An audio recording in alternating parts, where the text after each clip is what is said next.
Hi, it's Network Sommelier, 678 Partners, summarizing last week with the 6 pieces of economic updates that I sent and kind of painting a picture for next week. So all this economic updates that I've been painting out there is just to help you kind of think through some of the things that are not being reported with a difficult road ahead. It's not to paint the doom and gloom, but we still have issues. We looked at cyclical indicators, we looked at credit conditions, we looked at foreign ownership of U.S. treasuries, we looked at credit conditions, we looked at bond mutual fund flows, and we looked at the last 7 recessions and last 7 expansions.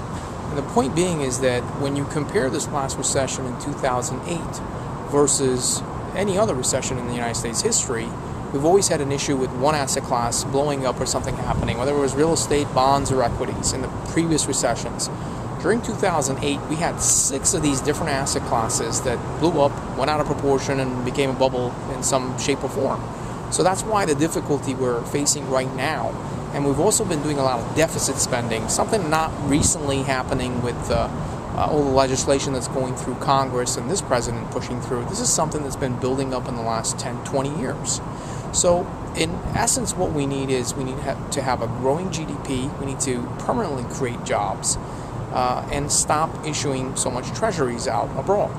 If things go wrong, and we're wrong in our predictions, we could be owned by other countries. The dollar can collapse, and it could be a really terrible situation.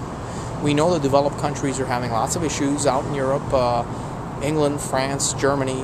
We know Japan's got its own issues. So developed countries have been spending money they didn't have, and that's a big issue here for the United States too. So what can you and I do going forward to address this?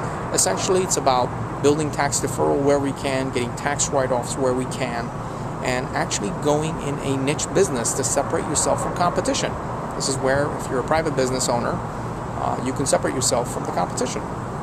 And tomorrow, at 4 o'clock in the afternoon, I'll be interviewing the country's lead private business guru on some of these tough questions and what can we do. But essentially, we're going to have slow growth going forward, so we need to be very careful how we budget, how we plan. And it's going to be a tough road ahead for all of us. So we'll get through it.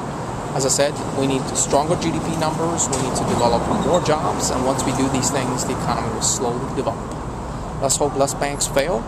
I did a piece on the FDIC and how they're red in numbers right now with their takeovers. They can't take over these couple of hundred banks that are in trouble, so they're doing 7, 8 at a time. And in a V-shaped recovery, you don't have people putting a lot of money in bonds, banks failing, no job growth other than census, and lots of other indicators that commercial loans are still failing, residential loans are still failing, and people are owing a lot of money on their credit cards. So all the previous recessions, great. This is a very, very different one. We're in no means in a V-shaped recovery. The market's going to be choppy, and we're going to get a couple of years of very slow growth ahead of us. As always, you know where to find me. Busy week ahead with lots of interviews. You have any questions for the private business expert that I'm interviewing, you know where to find me. Shoot me an email. Further updates in the next couple of days. Have a great one. Network Sommelier, 678 Partners.